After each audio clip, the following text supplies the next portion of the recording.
Hey guys, Move Legacies here, and I'm about to tackle the near impossible task of naming some of the problems of one of the greatest games I've ever played in a long time, Final Fantasy VII Remake.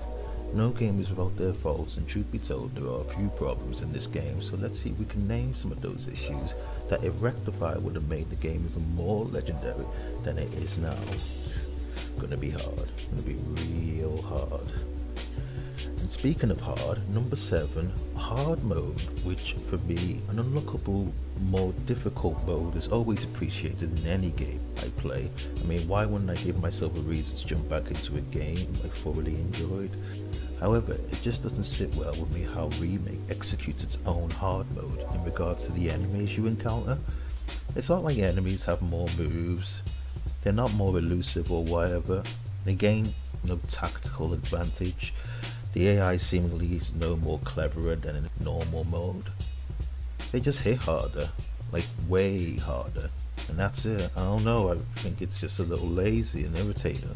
Like, due to normal mode playthrough, I have an idea on how hard certain attacks should hit.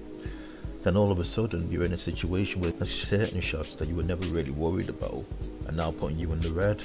Pyromateria is looking real good right about now, huh, Tifa? Regardless, hard mode was a legitimate reason to reload this journey once again, which I'll take, but just wish there was more to enemy encounters than a damage buff. Number 6, staying with hard mode, one thing you start to notice while playing this mode relates to items, not the fact that you can't use any. I actually admire that element. For instance, no ethers means some serious MP management is in order, else you might find yourself in a lot of trouble later on in the chapter. No, my problem regarding items as well, you've kind of rendered gil useless. I mean, what else am I going to do with all this money than watch it stack? And that would be good if it was my money, but it's not. It's Cloud's money, and they can't do nothing with it after a while. Like seriously, I'm almost at 1,000,000 gil personally, because the only thing worth buying were items. I don't know, maybe a gambling place in War Market might have been an idea, quite fitting to expend your amassed wealth. I even find those games that have an NPC requiring donations for some cause that eventually gives you a reward after a certain amount of money is donated. It's helpful as getting rid of some of that cash. The simulations in Colosseum trials do provide ways to spend a bit, but the deductions are barely noticeable. Well, there's always those luxury massages at Madam M's. Number 5, and this is dependent on taste really, but the musical remixes, they're not bad at all.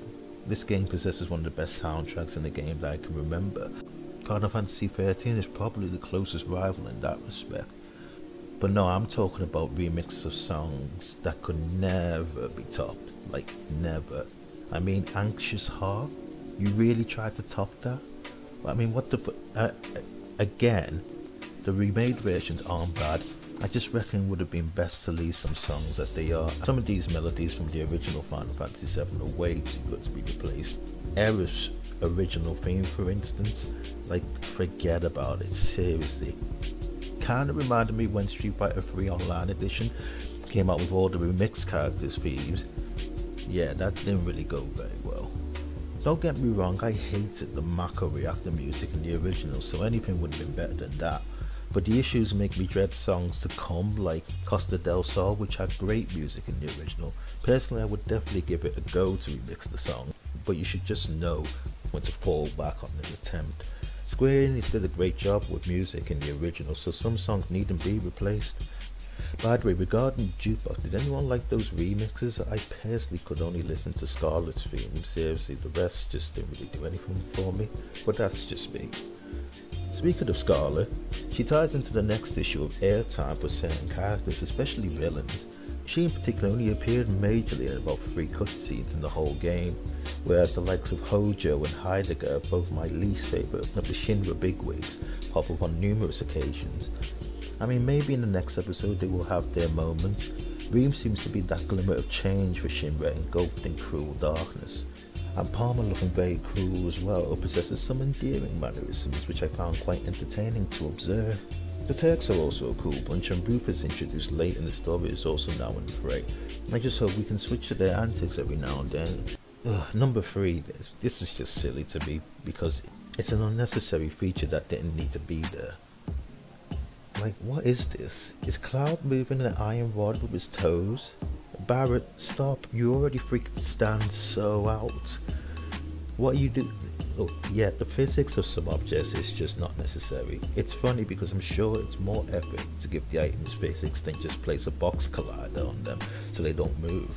I don't know, it's just a little silly to observe depending on the situation of the party. Like in chapter 17, which is supposed to have an element of discreetness to it, and yet, well, you know, Barrett, at least think about the clearers if you're not going to think about the mission. Jeez, my goodness.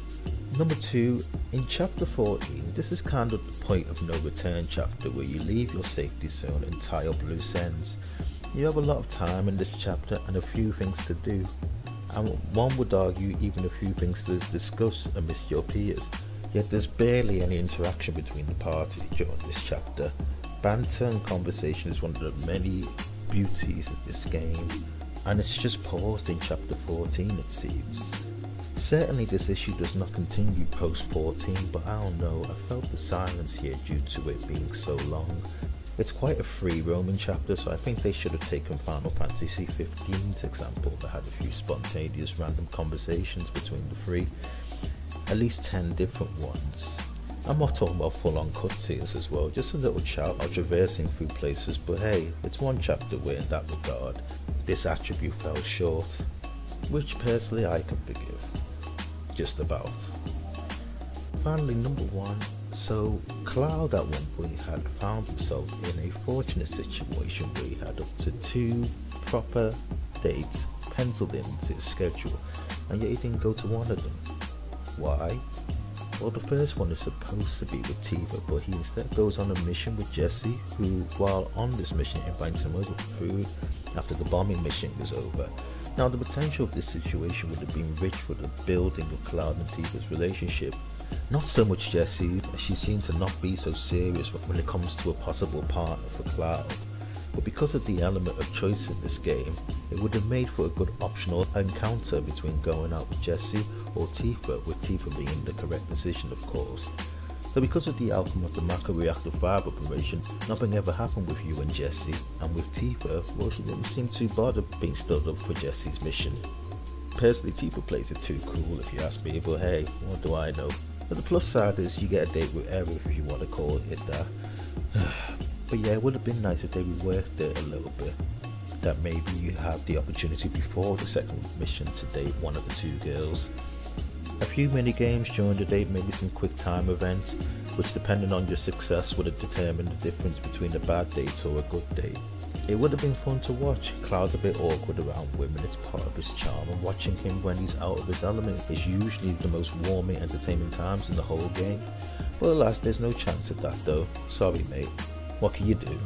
Here's for Final Fantasy VII Remake Director's Cut, but I wouldn't bank on it. So that's done, and yeah, you might be perplexed on why I didn't mention padding issues, and to be honest, I didn't see it as a problem personally. I like the game, so why wouldn't I want it to be longer? Anyway, despite all these points, personally I think the level of FF7 Remake is a highly respectable level, enough for me to deem it one of the greatest games I've ever played.